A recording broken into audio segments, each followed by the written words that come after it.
جناب فاروق اعظم رضی اللہ تعالیٰ عنہ اس حالت میں تشریف لائے، امام الانبیاء محبوب کبریا حضرت محمد مصطفیٰ صلی اللہ تعالیٰ علیہ وسلم کی ذات اقدس ہے، دار ارقم میں نماز کے لیے وضو فرما رہے ہیں، نماز کی تیاری فرما رہے ہیں۔ فاروق اعظم ایمان لانے کے لیے تشریف لائے، حاضر خدمت ہوئے، کلمہ پڑھ کر مسلمان ہو گئے، اور آپ نماز پڑھنے کے لیے کھڑے ہونے لگے۔ دار ارقم کے مکان میں اندر کوٹھڑی میں فاروق پوچھنے لگا، میرے آقا یہ کیا کرنے لگے ہو؟ فرمایا عمر نماز پڑھنے لگا ہوں، رب کی عبادت کرنے لگا ہوں۔ فاروق اعظم نے پوچھا، سارا جہان رب کی عبادت بیت اللہ میں کرتا ہے، خانہ کعبہ میں کرتا ہے، آپ یہاں چھپ کر کوٹڑی میں نماز پڑھتے ہیں؟ جناب مدنی کریم صلی اللہ تعالیٰ علیہ وسلم کی آنکھوں میں آنسو آ گئے۔ فرمایا فاروق تیری قوم مجھے بیت اللہ میں نماز نہیں پڑھنے دیتی، سجدہ نہیں کرنے دیتی۔ اگلے دن میں نے نماز کا سجدہ کیا تھا بیت اللہ شریف میں، حرم محترم میں، خانہ کعبہ میں، میری پیٹھ پہ اونٹ کا سارا اوج لا کر رکھ دیا، میں سجدے سے سر نہ اٹھا سکا۔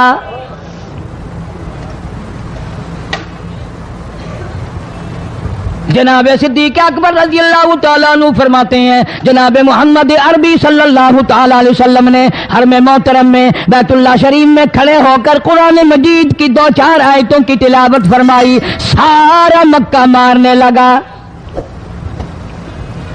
کسی نے ادھر سے مارا، کسی نے ادھر سے مارا، کسی نے دھکا دیا، کسی نے جوتا مارا، کسی نے پتھر مارا۔ صدیق اکبر پہنچائے اور آپ نے آواز بھی لگا دی، اتقتلون رجلا، تم اس آدمی کو قتل کیوں کرتے ہو جو اتنی بات کہتا آئی یقول ربی اللہ، کیوں مارتے ہو جو اتنی بات کرتا ہے کہ رب میرا اللہ ہے؟ اس جرم میں مارتے ہو۔ صدیق اکبر رضی اللہ تعالیٰ عنہ فرماتے ہیں، میرے منع کرتے کرتے بچاتے بچاتے ہٹاتے ہٹاتے ایک ظالم آگے بڑھا اور اس نے مدنی کریم صلی اللہ تعالیٰ علیہ وسلم کے گلے میں کپڑا ڈال کر اتنے بل چڑھائے،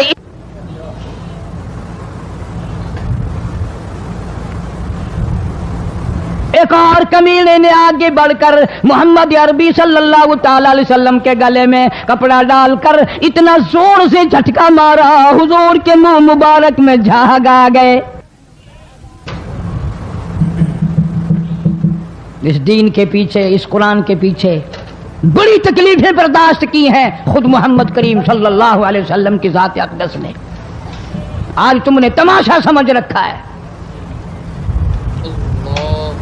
جناب فاروق اعظم رضی اللہ تعالیٰ عنہ نے عرض کر دیا، میرے آقا جب تک میں نہیں آیا تھا کوٹھڑیوں میں نماز ہوتی تھی، چھپ چھپ کر آپ نے نمازیں پڑھی، لیکن یہ ہو نہیں سکتا، میں اسلام میں داخل ہو جاؤں، میں غلام بن چکا ہوں، میں آپ کی خدمت میں حاضر ہو چکا ہوں، ایمان لا چکا ہوں، اور آپ پھر بھی گھر میں نماز پڑھیں تو میرے آنے کا فائدہ کیا ہوا؟ بیت اللہ میں چلیں، خانہ کعبہ میں چلیں، آپ وہاں چل کر نماز ادا فرمائیں۔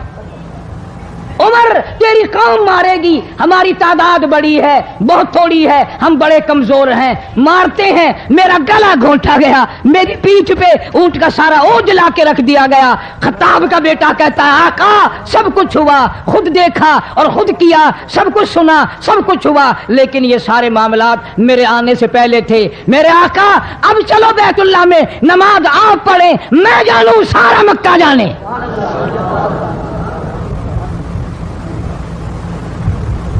سارا عرب جانے، میں جانوں۔ آپ بے پرواہ ہو کر اپنے رب کی عبادت کریں، بیت اللہ میں چلیں، میرے ذمہ آیا سارا مکہ۔ آپ لوگ تو یہ نقطے سمجھیں گے ہی نہیں۔ چاہیے یہ تھا کہ حضور کریم صلی اللہ علیہ وسلم فرماتے، چلو ابھی تو مسلمان ہوا ہے، ایک ہفتہ تو ٹھہر جا، پھر چلیں گے، ہم تجھے بھی دیکھ لینا کتنے پانی میں ہے، تجھے بھی دیکھ لینا کتنے پانی میں ہے۔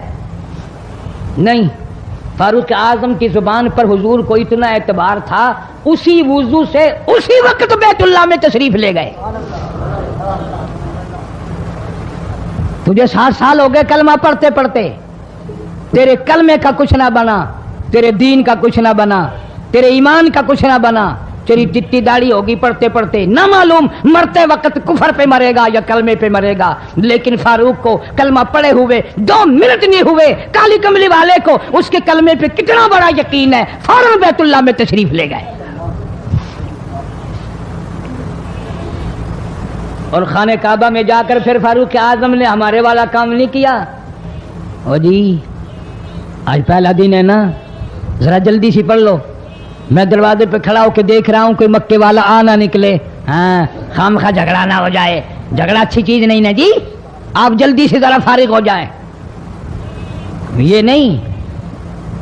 جناب مدنی کریم صلی اللہ تعالی علیہ وسلم نماز پڑھنے کے لیے بیت اللہ میں کھڑے ہو گئے، فاروق اعظم خانہ کعبہ کی چھت پہ چڑھ گئے اور آواز لگا دی، او مکے والوں، او مکے کے شیروں، او مکے کے بہادروں، او مکے کے دلیروں، او مکے کے مردوں، او مکے کے نوجوانوں، قریشیوں، سارے مکے والے سن لیں، سارے عرب والے سن لیں، تمہاری اطلاع کے لیے میں اعلان کرتا ہوں، آؤ دیکھو کر لو کیا کرتے ہو، میرا محبوب بیت اللہ میں نماز پڑھنے لگا ہے۔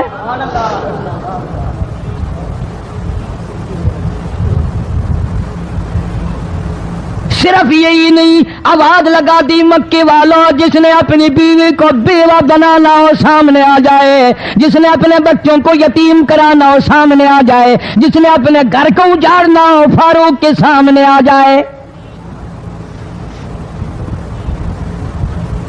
تو کتنا بڑا جوان ہوگا جس کے آنے سے نبی نے بیت اللہ میں نماز ادا فرمائی، بیت اللہ میں نماز ہوئی، خانہ کعبہ میں نماز ہوئی۔ کتنا بڑا منصف، کتنے بڑے عدل کا مالک، بیت المقدس کو فتح کرنے کے لیے لڑائی نہیں کرنی پڑی، انصاف کام آ گیا، آگے بڑھ کر چابیاں حوالے کر دی بھائیوں نے۔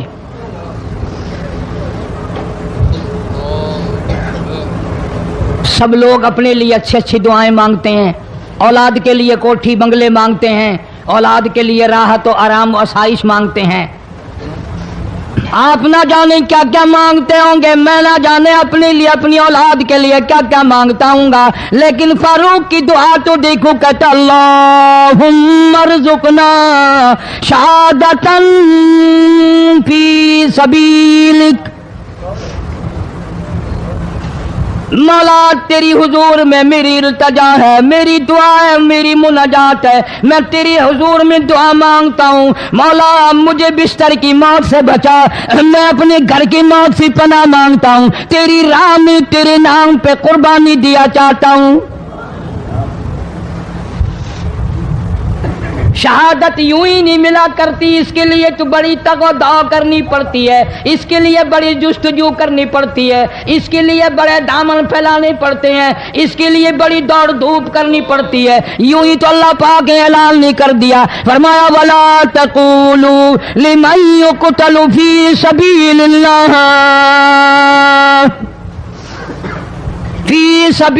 اللَّهِ أَمْوَاتٌ، اللہ فرماتے ہیں اور لوگوں جو میرے نام پہ سر کٹا دے، میرے نام پہ مر جائے، میرا کام کرتا کرتا مر جائے، میرا قرآن پڑھتا پڑھتا مر جائے، میری نماز کا سجدہ کرتا کرتا مر جائے، میرا نام لیتا لیتا مر جائے، اللہ فرماتے ہیں میرے یہاں اس کا اتنا بڑا مرتبہ ہے، تم دنیا میں رہنے والوں کو، فرشتوں کو اجازت نہیں کہ ایسے مرنے والے کو مردہ نہ کہیں،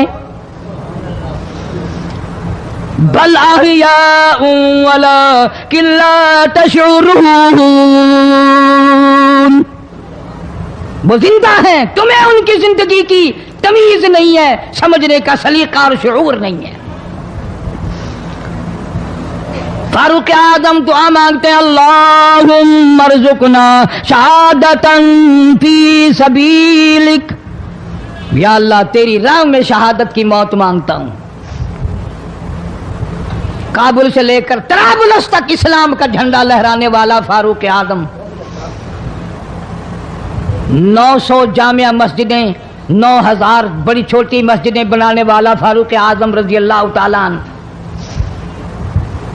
جس کے دور خلافت میں اسلام کو اتنی ترقی ملی، اسلام کو اتنا عروج ملا اور وہ بات پوری کر کے دکھائی جو کالی کملی والے صلی اللہ علیہ وسلم نے دعا مانگی تھی کہ فاروق کو اگر ایمان مل جائے تو تیرے اسلام کو شان مل جائے گی، شوکت مل جائے گی، عظمت مل جائے گی۔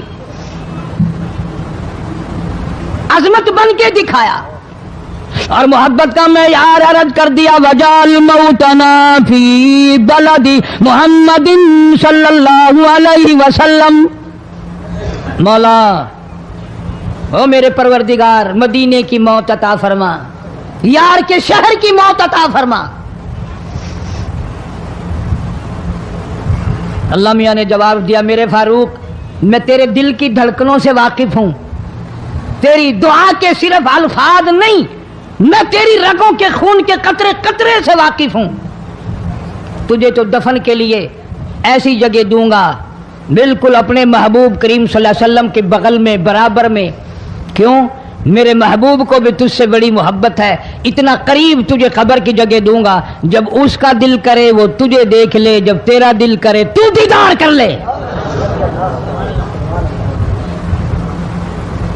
تجھے تو اتنا قریب جگہ دوں گا، تو مدینہ مانگتا ہے۔ اور فرمایا فاروق تجھے ایسی موت دوں گا، کسی کی شہادت کی گواہی دینے کے لیے احد کا پتھر آئے گا، کسی کی شہادت کی گواہی دینے کے لیے حنین کی مٹی آئے گی، کسی کی شہادت کی گواہی دینے کے لیے بدر کی مٹی آئے گی، کسی کی گواہی دینے کے لیے احد کے پتھر آئیں گے، تو تبوک کی مٹی آئے گی، قادسیہ کی مٹی آئے گی، پر اے میرے فاروق اعظم رضی اللہ تعالیٰ عنہ تیری شہادت کی گواہی دینے کے لیے میرے نبی کا مصلی آئے گا، تیری شہادت کی گواہی دینے کے لیے فجر کی نماز آئے گی،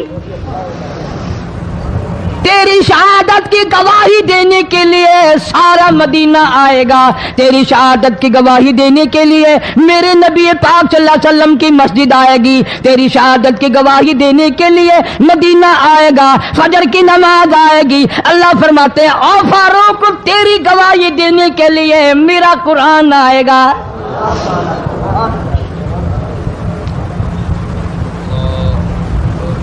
نماز پڑھاتے ہوئے اللہ نے ایسی دعا قبول کی، مسجد نبوی ہو، محراب نبی کا، منبر نبی کا، مسجد نبی کی، شہر نبی کا، کون سا شہر؟ لا اقسم بہذا البلد، میرے محبوب مجھے تیرے اس شہر کی گلیوں کی قسم،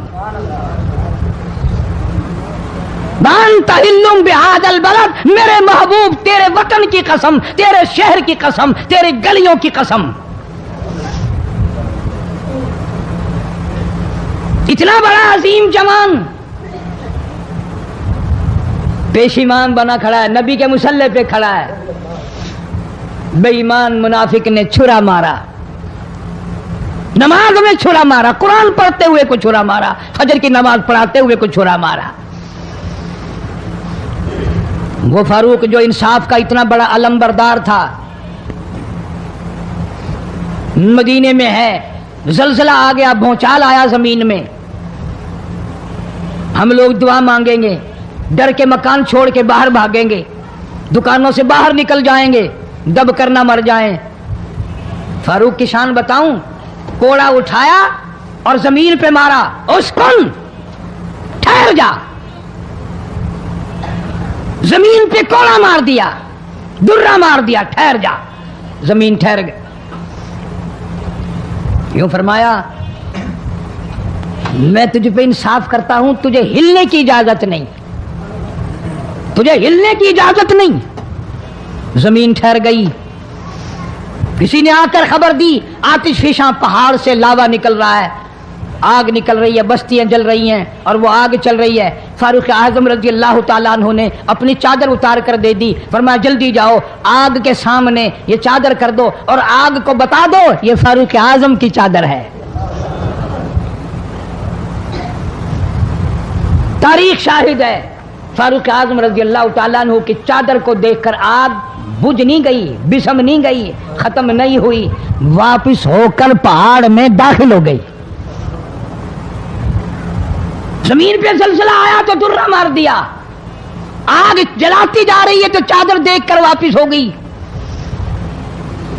پانی کو خط لکھ دیا، اگر اللہ کے حکم سے بہتا ہے تو بہتا رہے، ورنہ ہمیں تیری کوئی ضرورت نہیں۔ میں تمہیں قسم اٹھا کے دیتا ہوں، فاروق اعظم کی چٹھی رکا دریا میں ریت میں دفن کر دیا گیا۔ دریا کی زمین نے آج تک سورج کا منہ نہیں دیکھا۔ جمعہ پڑھاتے وقت، خطبہ ارشاد فرماتے وقت آواز لگا دی مسلمان لشکر کو، ہوشیار ہو جاؤ، چاروں طرف تمہارے کافر گھیرا ڈالنے والا ہے۔ کئی سو میل دور تھے، وائرلیس نہ تھی، ریڈیو نہ تھا، ٹی وی نہ تھا، ٹیلی گراف نہ تھا، ٹیلی فون نہ تھا۔ ہوا نے فاروق اعظم کی آواز کو مدینے مسجد نبوی سے اٹھا کر، صحابہ کہتے ہیں ہم نے اس طرح آواز سنی جیسے فاروق ہمارے سر پہ بول رہا ہو۔ ہوا نے احترام کیا، زمین نے احترام کیا، آگ نے احترام کیا، پانی نے احترام کیا۔ تو اگر احترام نہیں کرے گا تو فاروق کی شان میں کمی نہیں آنے والی۔ اتنا بڑا عظیم جوان کالی کملی والے صلی اللہ تعالی علیہ وسلم نے فرمایا جب فاروق جنت الفردوس میں تشریف لے جائیں گے 70,000 آدمی ساتھ جائے گا۔ نہ جانے کون خوش قسمت لوگ ہوں گے جو فاروق اعظم رضی اللہ تعالیٰ عنہ کے جھنڈے کے نیچے ہو کر جنت میں جائیں گے۔ اتنا اللہ والا جوان، اتنے خوف والا جوان۔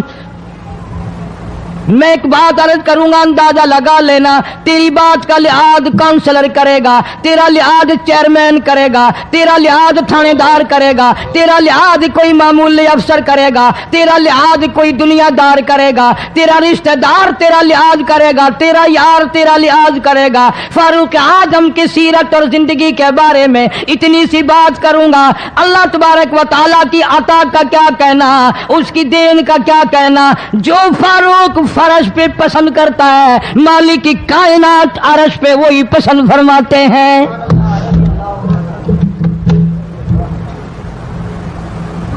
قرآن کریم میں تقریباً 19 مقام ایسے ہیں جو فاروق نے فرش پہ چاہا، اللہ نے عرش سے قرآن بنا کر وہی اتار دیا۔ پھر انشاءاللہ کسی جمعے میں تفصیل سے وہ باتیں عرض کروں گا کون کون سی آیت فاروق اعظم کی حمایت میں اتری۔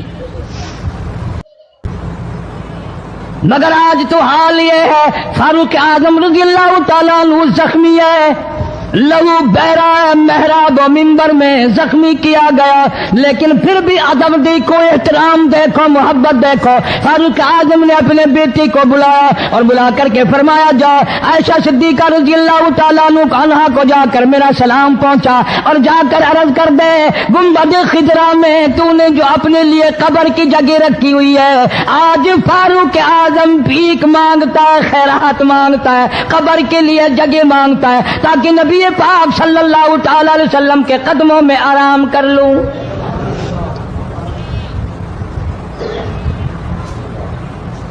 حضرت عبداللہ بن عمر رضی اللہ تعالیٰ عنہ تشریف لے گئے، جا کر حضرت عائشہ صدیقہ رضی اللہ تعالیٰ عنہ سے سلام عرض کیا اور یوں فرمایا کہ جا کے یوں کہہ دینا کہ ہے چھپائے منہ کفن میں آج عمر اور سوالی آپ سے ہے سر بسر۔ فاروق اعظم دنیا سے جا رہا ہے، فاروق اعظم کے آخری سانس ہے، فاروق اعظم جیسا جوان دنیا سے جانے کے لیے تیار ہے۔ آپ کا حجرہ ہے، آپ کی یہ جگہ ہے، آپ نے اپنی قبر کے لیے جگہ رکھی ہوئی ہے، اللہ کے نام پہ فاروق اعظم قبر کے لیے جگہ مانگتے ہیں۔ حضرت عائشہ رضی اللہ تعالیٰ عنہ فرماتی ہیں کوئی اور مانگتا میں نہ دیتی، اس لیے نہ اور نبی آئے، نہ اور گنبد خضرا بنے، نہ مجھے قبر کی ایسی جگہ ملے، کون دیتا ہے؟ خدا کی قسم اما عائشہ صدیقہ رضی اللہ تعالیٰ عنہ نے وہ صدقہ کیا دنیا کی تاریخ کو شرمندہ کر دیا۔ اسے معلوم ہے کہ مجھے قبر کی جگہ باہر ملے گی، اپنے خامند اور اپنے ابا ابو بکر سے دور ملے گی، لیکن یوں فرمایا عبداللہ مانگنے والا وہ جوان ہے، جواب دیتے ہوئے شرم آتی ہے، مجھے معلوم ہے کہ فاروق وہ جوان ہے جس کو میرے محبوب نے جھولیاں پھیلا پھیلا کر مانگ مانگ کے لیا تھا۔ اس لیے جواب نہیں دے سکتی، جہاں میں نے اجازت دے دی۔ پر فاروق اعظم رضی اللہ تعالیٰ عنہ کا انصاف دیکھو، واپسی آئے تو فرمایا عبداللہ مجھے اٹھا کے بٹھاؤ، لیٹے لیٹے اما عائشہ صدیقہ کا جواب سننا بے ادبی سمجھتا ہوں، مجھے اٹھا کے بٹھا لیا، جواب سنا دیا۔ پھر بھی فرمایا عبداللہ نوجوانوں اور مسلمانوں میری آخری بات سن لو، اجازت مانگ لی، اجازت مل گئی، پھر بھی لوگ یہ کہیں گے دباؤ دے کر اجازت لے لی، زبردستی اجازت لے لی، ڈانٹ دے کر اجازت لے لی، جب میرا دم نکل جائے، جب میرا منہ کفن میں چھپ جائے، میرے جنازے کو اٹھا کر عائشہ صدیقہ کے دروازے پہ لے جانا، دوبارہ اجازت مانگنا،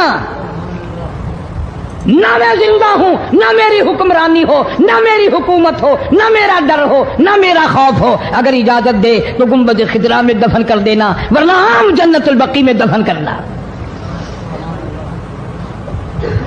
تم لوگ جانتے بھی نہیں فاروق اعظم کس مرتبے کا مالک ہے، عرش والے سے پوچھو یا گنبد خضرا کے مالک سے پوچھو۔ جنازہ اٹھا کر عائشہ صدیقہ رضی اللہ تعالیٰ عنہ کے دروازے پہ لے جایا گیا، پھر اجازت ملی، فاروق اعظم رضی اللہ تعالیٰ عنہ کو پھر روضہ اقدس صلی اللہ علیہ وسلم میں دفن کیا گیا۔ فاروق اعظم کی تاریخ شہادت بھی لوگ یاد نہیں رکھتے۔ یکم محرم الحرام ہے، محرم کی پہلی تاریخ کو مدینہ پاک میں یہ واقعہ پیش آیا۔ یہ تو سلسلہ چلتا ہی رہے گا قیامت تک۔ اللہ کے نام پہ مرنے والوں کی کمی نہیں، قرآن کے نام پہ مرنے والوں کی کمی نہیں۔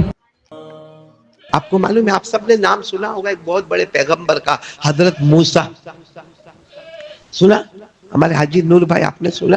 بہت بڑے پیغمبر گزرے ہیں، کیا نام بولو؟ سیدنا حضرت موسیٰ۔ اللہ نے، لیکن اللہ کبھی کبھی بڑوں کا بڑا امتحان لیتا ہے، بولو بڑوں کا بڑا امتحان لیتا ہے، کیونکہ اللہ کو ان کو وہ درجات پر بھی تو پہنچانا ہوتا ہے۔ جیسے مثال کے طور پر اللہ چاہتے تو ہمارے نبی کی روح مبارک نکال دیتے، کیونکہ ہمارے نبی تو زندہ ہے، بولو ہمارے نبی تو اپنی قبر مبارک میں، اپنے روضہ مبارکہ میں زندہ ہے، حیات ہے۔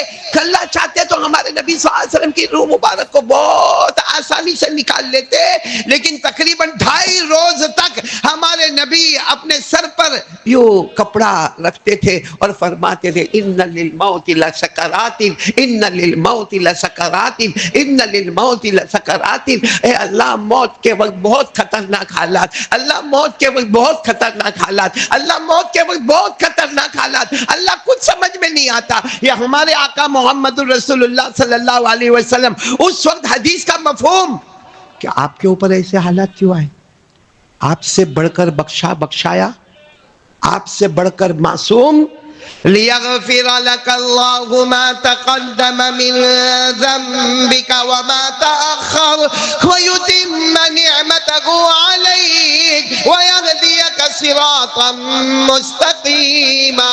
سوال ہوتا ہے کہ ہمارے نبی کو موت کے وقت جب روح نکالنے کا وقت ہے، اتنی تکلیف کہ ہمارے نبی فرماتے بہت سکرات ہے، بہت سکرات موت ہے، بہت سکرات موت ہے، اتنی تکلیف کیوں؟ اس کا جواب علماء کرام نے دیا ہے، اللہ تعالیٰ آپ کو جنت، بولو اللہ آپ کو سب سے اونچی جنت نہیں دینا چاہتے، اللہ آپ کو سب سے اونچی جنت نہیں دینا چاہتے۔ اونچی جنت دینی ہوتی نا تو اللہ اتنی تکلیف نہ دیتے۔ اللہ نے فرمایا مصطفیٰ سب سے اونچی جنت تجھے نہیں دوں گا، اونچی جنت تو تیرے امتی کو عطا کروں گا، اونچی جنت تو جنت الفردوس تو تیرے امتی کو عطا کروں گا، تجھے تو میں مقام محمود پہ پہنچاؤں گا جہاں میرا عرش ہے، اس کے سامنے تمہاری منزل ہوگی، تم مجھے دیکھ کر مسکراؤ گے، میں تمہیں دیکھ کر مسکراؤں گا۔ اللہ نے فرمایا وَمِنَ اللَّيْلِ فَتَغَجَّدْ بِهِ نَافِلَةً لَكَ عَسَىٰ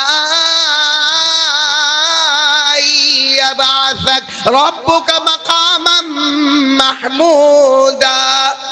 میرے دوستو بڑوں کا بڑا معاملہ ہوتا ہے۔ حضرت موسیٰ علیہ السلام کہاں جاتے تھے؟ پہاڑ پر۔ کس سے بات کرتے تھے؟ اللہ، کیا مزہ آتا ہوگا۔ کس سے بات کرتے تھے؟ ہماری پوری رات نکل جاتی ہے گرل فرینڈ سے بات کرنے میں، عورتوں کے ساتھ بات کرنے میں، پب جی کھیلنے میں، گیم کھیلنے میں،